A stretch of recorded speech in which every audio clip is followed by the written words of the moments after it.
ఈ రోజున ప్రత్యేకమైనటువంటి రోజు. మానవుల కోసం ప్రపంచవ్యాప్తంగా శరీరధారిగా ఈ లోకానికి వచ్చి మన కోసం మరణించండే యేసుక్రీస్తు వారు. ఆయన చెప్పిన లేఖనాలు బట్టి మూడో దినమున లెగుస్తాడు. హల్లెలూయా.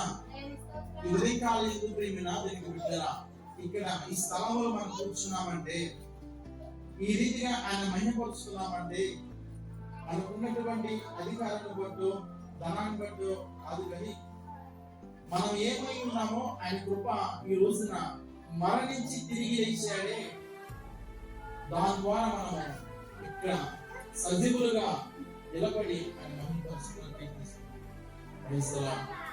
హల్లెలూయా. గమనించిన ప్రియమైన దేవుని బిడ్డలారా, గడిచినటువంటి నిన్న గుడ్ ఫ్రైడే శుక్రవారం రోజున యేసుక్రీస్తు వారు ఎంత నరకవేదన అనుభవించాడు, ఎంత శ్రమ అనుభవించాడు, ఆఖరికి తన శరీరం మీద ఎన్నో దెబ్బలు కొడుతున్నప్పుడు, కొడలతో కొడుతున్నప్పుడు, హింసిస్తున్నప్పుడు కూడా, ఉమ్ము వేస్తున్నప్పుడు కూడా, పిడుగు దొరుకుతున్నప్పుడు కూడా ఎంతో చిత్రవింత చేసేసారు ఆ రోజున సైనికులు. Praise the Lord. హల్లెలూయా. అయినప్పుడు కూడా తండ్రి యొక్క చిత్తాన్ని నెరవేర్చాలని ఎంతో మన కోసము మనం ధర్మంతులు చేయడానికి ఆయన దారిద్ర్యం ఎత్తాడు కదా.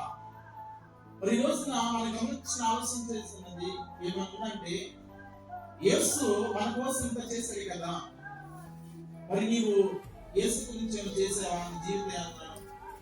Praise the Lord. హల్లెలూయా. యేసుక్రీస్తు వారు మన కోసం అంత ప్రాణాన్ని బలిగా అర్పించి ఎవరి కోసం చేశాడు? నీ కోసం, నా కోసమే కదా.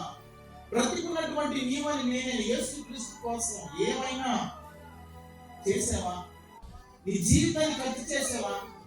యేసుక్రీస్తు వారి కొరకు నువ్వు రోస్ట్ అయ్యావా? అపొస్తలుడైన పౌలు భక్తుడు అంటాడు, అయ్యా నేను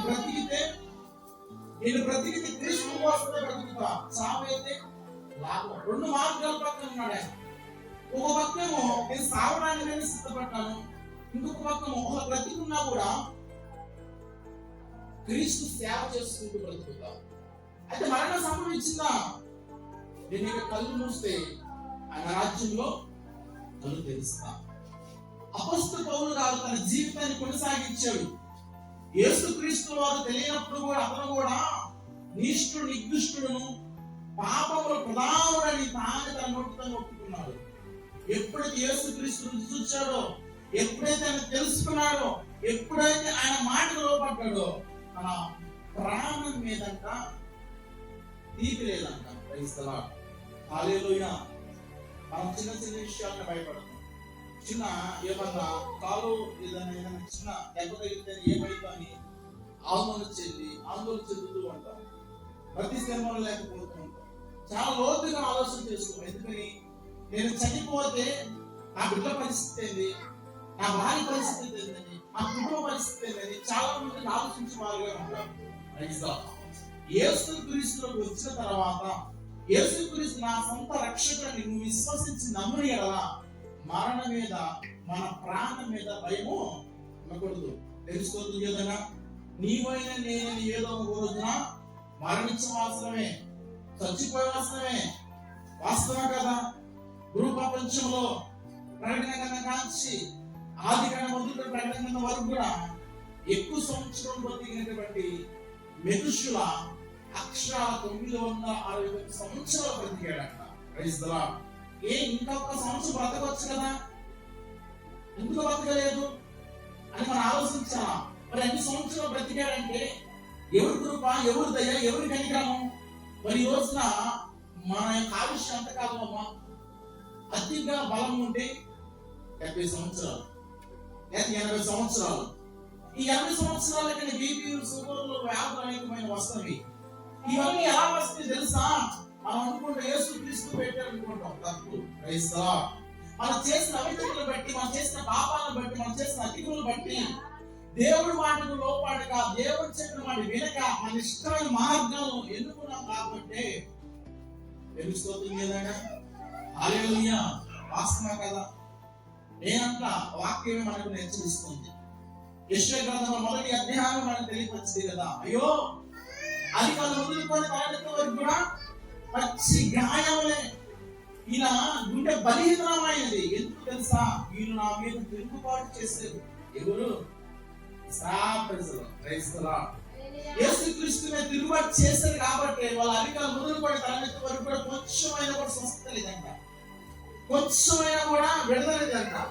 ఏంటి ఆ రోగాలు, ఆ వ్యాధులు వచ్చినవి, ఆ గుండె బలహీనత ఎందుకు వచ్చింది అంటే యేసుక్రీస్తు వారి మీద తిరుగుబాటు చేశారు. ఆయన మాట వినకుండా, ఆయన మాట లోపడకుండా, తన ఆలోచన చొప్పున, తన నిర్ణయాల చొప్పున తీసుకొని ఇదిగో అరికాలు మొదలుకొని తల వరకు పచ్చి గాయమైపోయిన అది కట్టేవాడు ఎవరు? అది స్వస్థపరిచిన వాడు ఎవరు? నేను గాయములు కట్టువాడను, గాయం చేస్తున్న కూడా నేనే. కాబట్టి ఇప్పుడు మీ నాదరికి బిడ్డరా, యేసుక్రీస్తు వారు మా కోసం ఇంత చేశాడు, ఎంతో త్యాగం చేశాడు. భూపక్షంలో ఎవరు వచ్చేటువంటి త్యాగాన్ని చేశాడు. గత మనం చదువుకున్నటువంటి ఆ వర్తమానంలో ప్రైజ్లా ఆయన శరీరాన్ని కూడా దారపోసాడు. ఆయన శరీరాన్ని మీద ఎన్ని దెబ్బలు కొట్టారు తెలుసా? కొడాల దెబ్బలు. ఎన్ని ఆ కొడాల దెబ్బలు కొట్టారంటే ఎన్ని గాయాలు అతని మీద తగిలినో తెలుసా? అక్షరాల 5480 దెబ్బలు తగిలినవాడు. తెలుసా? హల్లెలూయా. ఎన్ని దెబ్బలు తగిలినాయంటమ్మా? అక్షరాలు 5480 దెబ్బలు కొట్టుబడ్డాడే. మనం ఒక దెబ్బని భరిస్తామా? మనము చిన్న ఆపరేషన్ చేస్తాను తట్టుకోలేము. భరిస్తావా? మనకి ఆపరేషన్ చేయాలని కూడా ముందు ఏం చేస్తాడు? మస్తిస్తాడు. హల్లెలూయా. ఆ మొత్తం దిగలకు ఆపరేషన్ చేయాలా? మొత్తం లేకుండా రేపు ఆపరేషన్ చేస్తున్నారా? బ్రతకరు. కానీ యేసుక్రీస్తు వారు చూడండి, తన శరీరము దున్నబడినది. ఆయన శరీరము ఆ కొడలతో కొడుతున్నప్పుడంట చివర ఆ కొడలికి 4 చేపకుంటే చూసే గాలాలు వేసి లాగుతుంటే తోలు కూడా వేసి వచ్చిందంట. ఒక దెబ్బ మన మీద పడితే ఎలా ఉంటుంది? చిన్న ఎదురురాయి దగ్గర వచ్చిన దెబ్బ తగ్గుతుందని మనం పట్టుకోలేమే, సహించలేమే, బాధపడతామే, నొప్పి హాస్పిటల్కి వెళ్తామే.